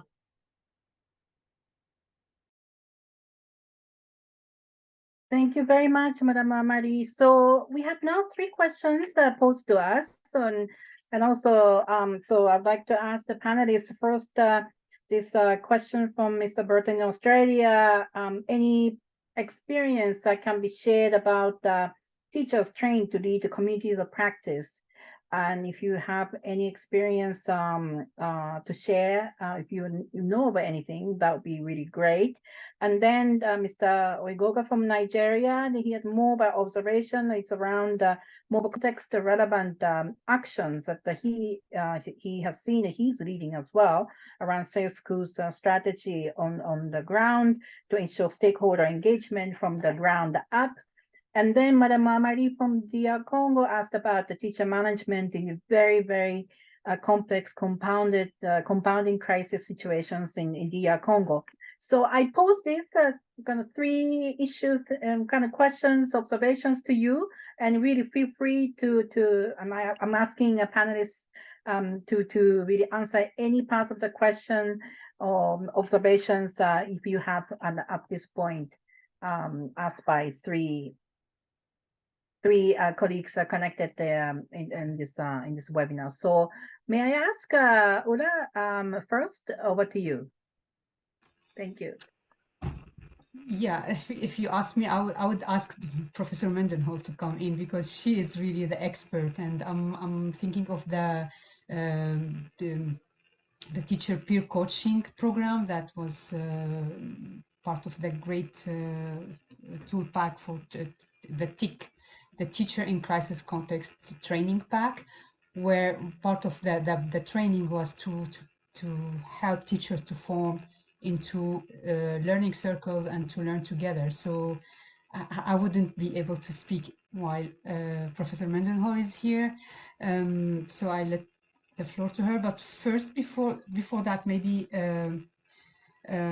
for the question from my colleague in Nigeria, maybe considering it's maybe, yeah, I'll stop. It's about using the minimum standards to figure out how we could find a solution. But this is really very, yeah, it's not easy to bring a simple answer to such a complex situation. So maybe I would orient you to the INE minimum standards and all the tools that we have on our website, and then you can get in contact and we see how the members of the network also can help. So over to you, Mary. I'm putting you on the spot, but I know that you have so much to share about this, and it's a pity that we don't hear that. Thank you. Thank you so much. Sorry to put you on spot. So over to you, please, Mary. Yeah, thank you. Thanks, Ulla. And then I'm going to happily pass those other questions to the other experts, Katya and Claire. I mean, just briefly, and I put a link in the chat box under the INEE Teachers in Crisis Context Collaborative. There are a number of professional development tools and resources, and one of them is the peer coaching or the coaching pack, which is based on a peer coaching model, which isn't exactly a community of practice, as I think you were talking about, David, but it's I think, a first really great step at thinking about continuous professional development and laying a foundation for moving towards this more kind of robust community of practice.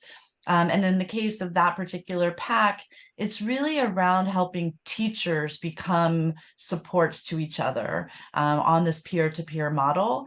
You know, and again, this will be context specific. In some places that's not easy to do, and they need to be the school inspectors or the quality assurance officers or another profile of individual who's playing that role.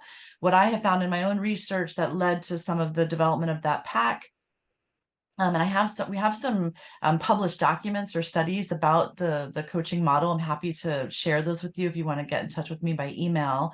But it was trying to break up kind of the hierarchical models in some contexts to really kind of get away from this kind of supervisory top-down kind of more tense relationship and really think about collaboration and support and coaching. And so I think you'll maybe find some helpful elements in that pack. And I want to pass to Claire and Katya. I think on the other two questions, the only one I wanted to share quickly maybe was with Madame Amari.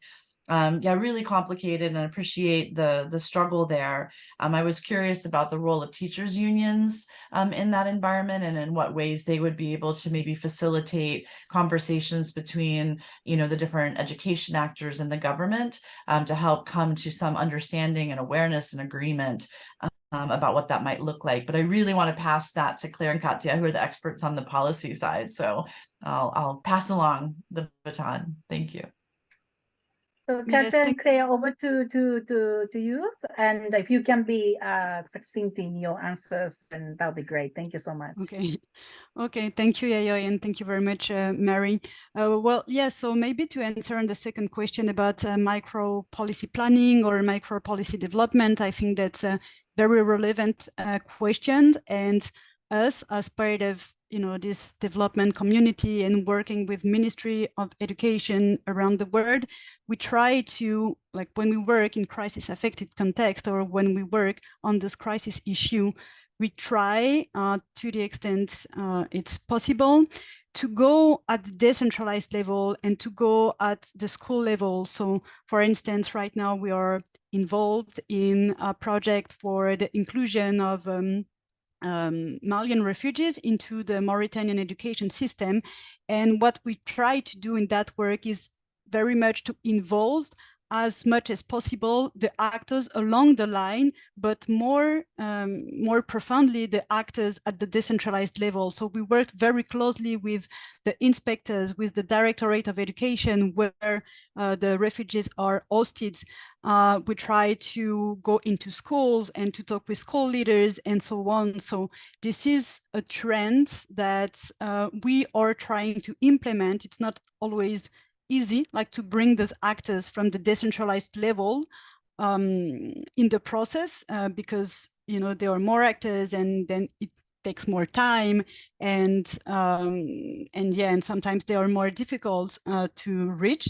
But this is very critical to make sure that the policies that we develop, they make sense, they are relevant to the context, but also if we want those policies to be implemented, because it's one thing to develop and to design policies, but the other thing is that we want those policies to be implemented. And this, we believe that the more we involved the people who will actually implement those policies, so the teachers who will be on the front line and who will be the actors like receiving those policies, we need to have them involved in the process and to have their buy-in so they can work on the implementation of those policies. So yes, this is a very relevant point, and we are trying to move along those lines of like working with actors that are not only the central level actors. So that is one thing. And so about the last question, I'm not sure I totally got the exact question on teachers in RDC, but well, I'm gonna give a clue. I don't know if it's completely relevant to the question, but one thing that we observed, again, for instance, in that context that we're working on in Mauritania, is that, so for instance, the refugee teachers, they cannot work as civil servants. So for the refugees, the community and the partners, they had to rely on volunteers, and sometimes those volunteers, they have teacher experience, or they have a qualification and certification, and sometimes they don't. But they are volunteers and they are paid with incentives. And one thing that we are trying to do and we advocate for, but of course it's complicated and it's political, but it would be that those teachers, they are hired as in this under the same contractual arrangements that national teachers who are not civil servants, because there are also those positions in the country, and the contract teachers, there are more and more contract teachers everywhere in the world. It's not the best option. It's not the ideal, because the ideal would be like all the teachers can benefit from the same conditions, but this is an in-between situation. So between being like volunteers and being hired as like civil servant, maybe try to advocate for those volunteers to be at least contract teachers and then benefit from the same remuneration scheme, benefit from the same professional development opportunities, and so on. And so at least there are not too many different contractual arrangements. And I leave Katja complement if needed. Yeah, thank you so much, Claire. So over to you, Katja, if you don't mind, in 1 minute. Thank you. Yeah, I think it's fine. We can move to the next questions. I don't need to add.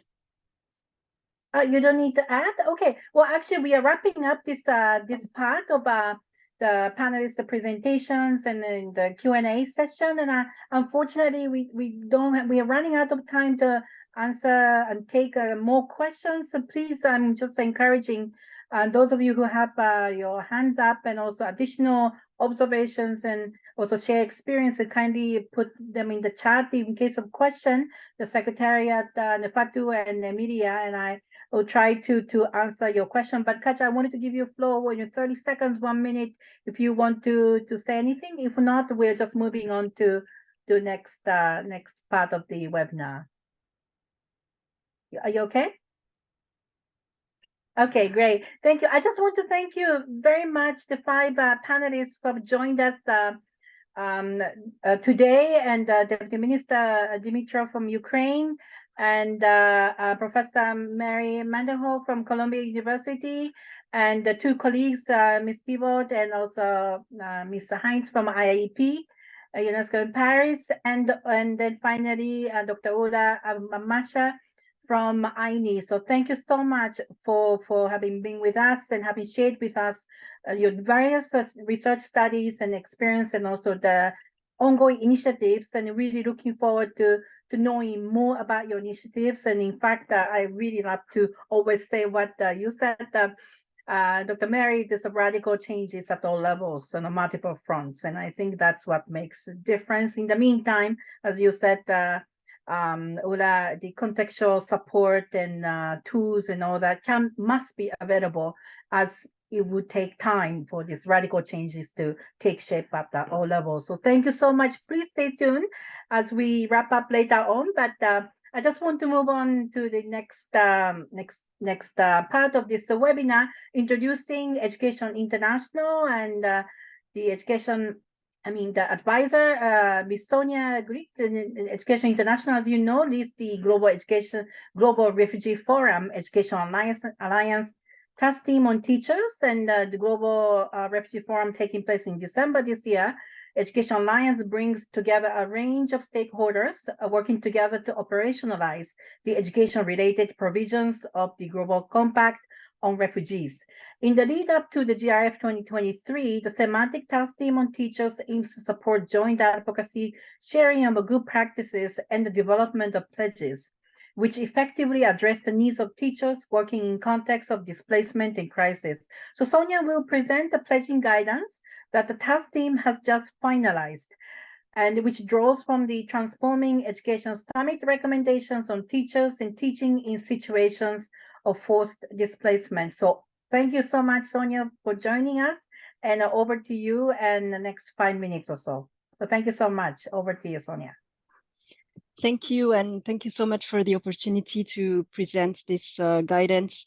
I have the hard task to speak after quite a long and dense discussion, so I'll try to be brief and catch your attention. Education International is the global trade union federation of teachers and other employees in education. We represent 32 million of education personnel worldwide through our member organizations. I'm happy, I saw earlier in the chat that we have a few unions joining the event, so it's great. I would like to start by stressing how important this discussion is. We just heard from our affiliates, the Union of Teachers in Northeast Syria. I also saw some participants from Syria in the chat earlier, and they were sharing with us just yesterday the challenges that they are facing to ensure that education and teachers are included in the humanitarian response and reconstruction efforts. So just to, maybe some of you are involved in the Syria situation and we can pick it up, but I just wanted to share that because it helps us realize that we're talking about people, about teachers, students, and community that really needs action, as so many of the speakers stressed earlier today. And that brings me to the content of this presentation. We've heard today about many of the challenges and avenues for action. And if you're asking yourself, what can we do to actually stop failing our teachers, as Mary very bluntly put it, the upcoming Global Refugee Forum in December offers an opportunity for states, both for states hosting refugees and affected by emergency situations, and for donors and as well as other stakeholders actually to join forces and make pledges to advance inclusion and address the needs of teachers in refugee settings. So what the task team did, and I want to stress here that this is a collective effort led by EI, but with the participation of many, and some of the members were on the panel and are in the room. So I want to acknowledge that. We identified 10 key actions that stakeholders can include in their pledges or build their pledges around to make sure that teachers are not forgotten. And I want to stop here and stress that at the last Global Refugee Forum, we had plenty of pledges on education in refugee situations, which is great, but we realized that many few of them focused on teachers. So it's absolutely crucial that we use this upcoming opportunity to really take a collective commitment to address teacher issues. I don't have a lot of time, so I'm not going to go into the details of the 10 key actions. You can see on the slide the link to access the full guidance, and you can see that it's organized around key areas. Let me just stress and say a few words about the different areas. And I want to start with the one on financing, because it came up in Mary's presentation that teacher pay, lack of funds is the first by far challenge that we're faced with, and this discussion is about well-being, retention. There is no well-being without financial security, and we've been hearing from our members in too many countries that teachers in crisis situations do not receive their salaries, or receive it late, or do not receive it in full. We know how difficult it is to include teacher salaries in responses. So really stressing this aspect as the task team, that we need commitment in this area. We need to address what Mary very rightly pointed out as donors' reluctance to fund recurrent costs, because this is absolutely central to address many of the issues that were discussed today. Social dialogue and teacher involvement, this is also something that was addressed in the discussion and something we're absolutely keen on as Education International.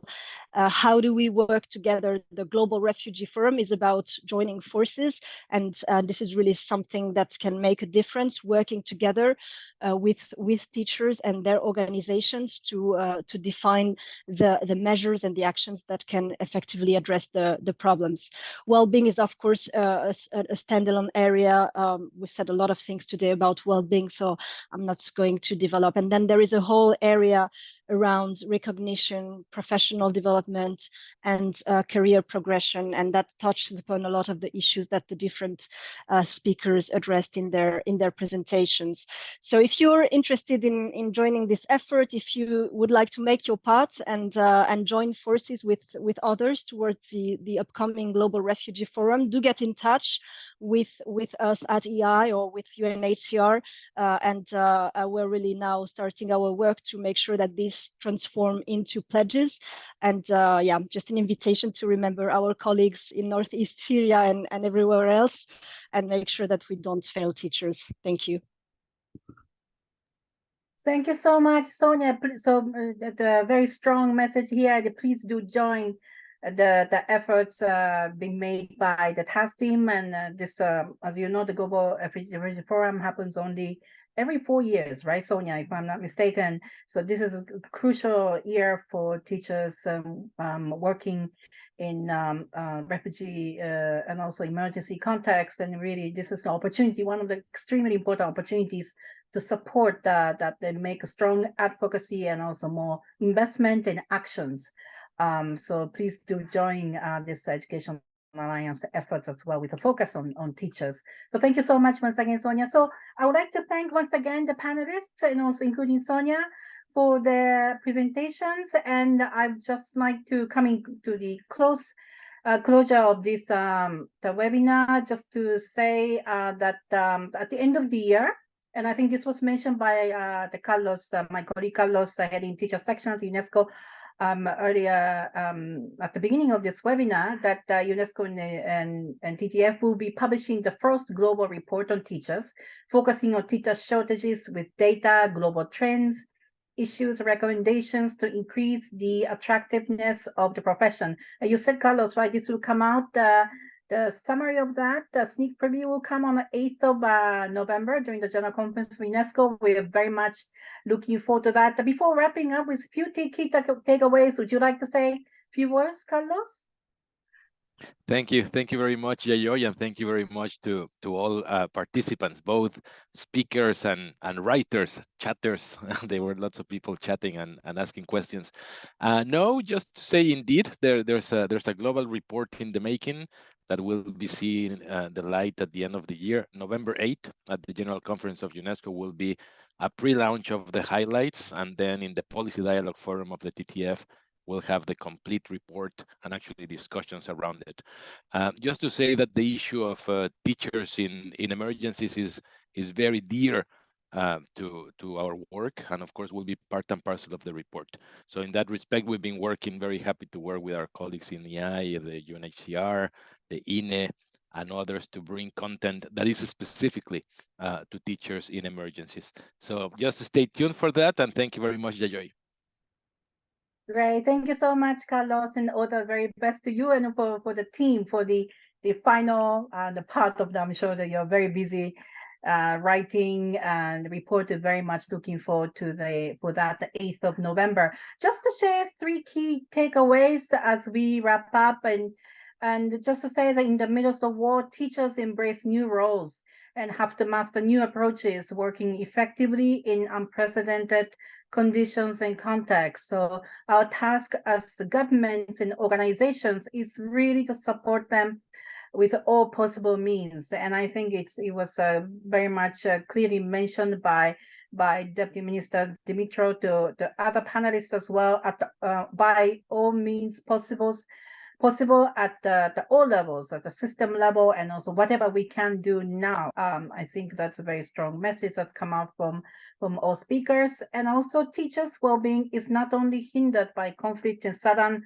onset of disasters, but it also suffers from inadequate policies and systems in most contexts. For this reason, to support teachers and nurture their well-being, we need to take a system-level approach in which policy change as well as social norms mitigate the challenges teachers face in schools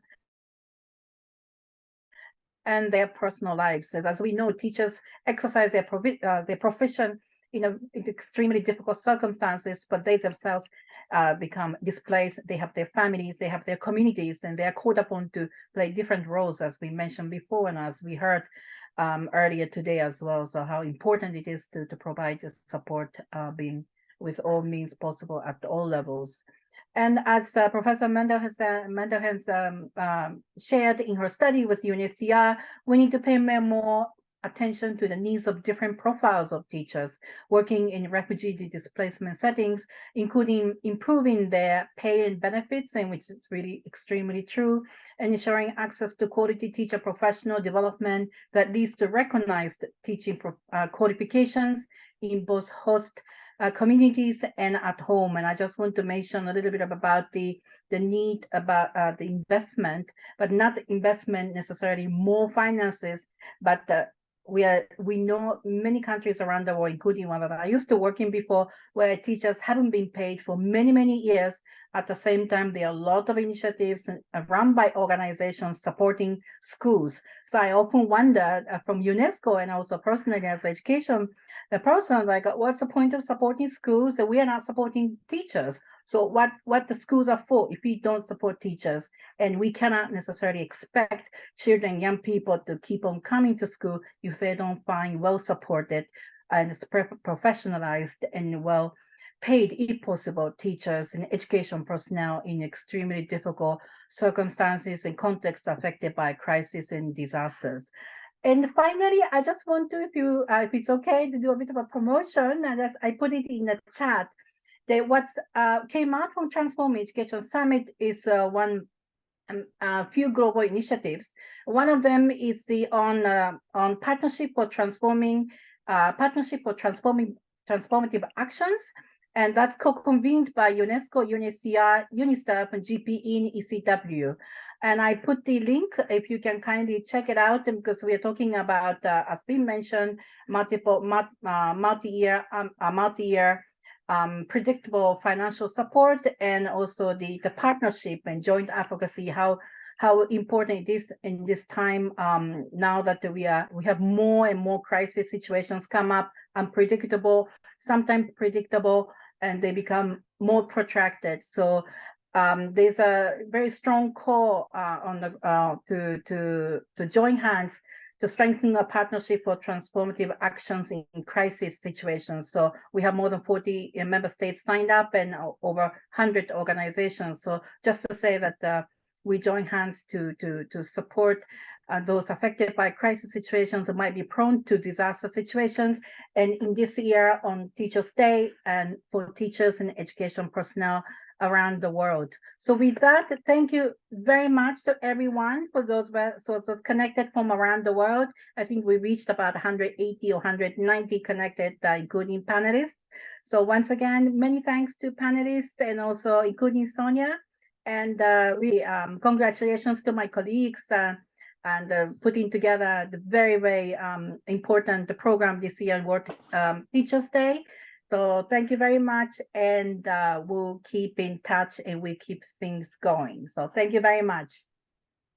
Bye-bye. Thank you very much, Yayoi, for a wonderful coordination. Thank you. Bye-bye. Thank you, colleagues. Bye-bye. Thank you so much. Bye. Thank you. Bye. Bye. Thank you. Bye.